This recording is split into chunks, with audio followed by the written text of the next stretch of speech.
Vi dite quando pompilo di femmina. Due palatini, che sono due peleri, per causanza della bella Angelica, sono diventate due nemici feri. Eccoli in campo, uno contro l'altro, che cercano mangiare seppellupi. E ave quasi 3 giorni che combattono. Oh, non è cosa di opera da popi. Chissà che vi racconto è vera storia, scritta sopra dei fatti naturali da un cappuccino che campava all'epoca e vette uno di tutto, tali e quali. Orlando a un certo punto era stanchissimo, mentre Rinaldo ancora ci agguantava per la scacione, Casenno più singolo faceva meno sforzo e non surava.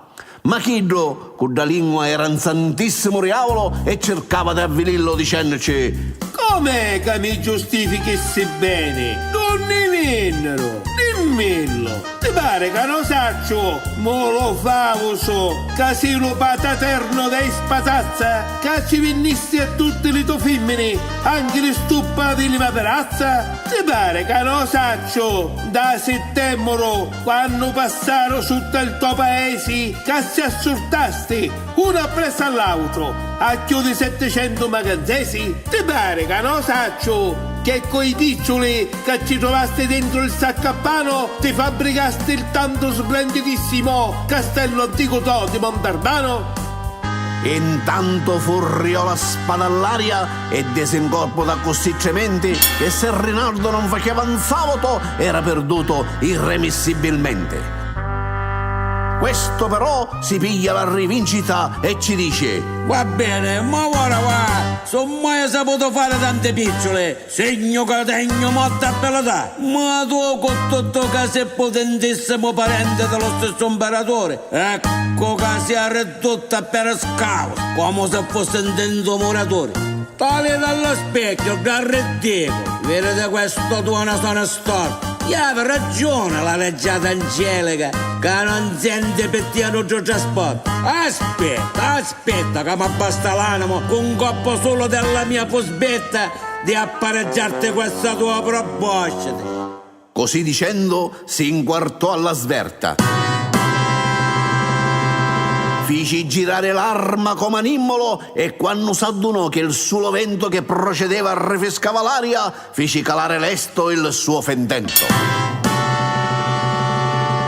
Orlando arrinisciò a pararlo subito, che avendo intiso pria la friscanzana s'aveva quartiato e in modo energico aveva alzata la sua trollentana.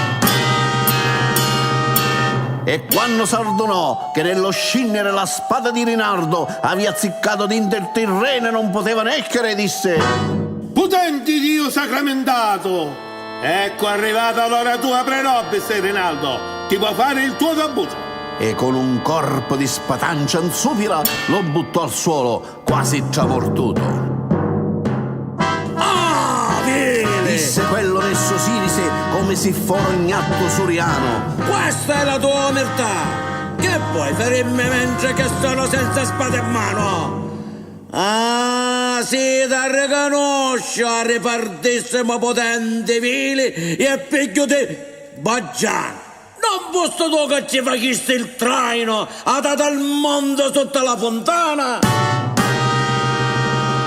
Prendete la distanza. E se sei abile, vieni e ci faccia a faccia e pugno a pugno, che ti riduce questa tua faccia gialla e tappiata peggio di un cotugno. Sì, spavaldoso che tu sei, ci replica Orlando Paladino. Eccomi guardi, ti voglio far provare il mio terribile brando e la forza di codeste mani. E nel contempo tutte e due s'arrassano, pigliano fiato e con le 4 braccia sollevano le spade sopra i crani e ognuno si parte in atto di minaccia. Succede l'urto, i 2 spade si incrociano, satano le elmi suoi ben presto rotti e cadono storditi ambo all'unisono per 7 giorni intere e 7 notti.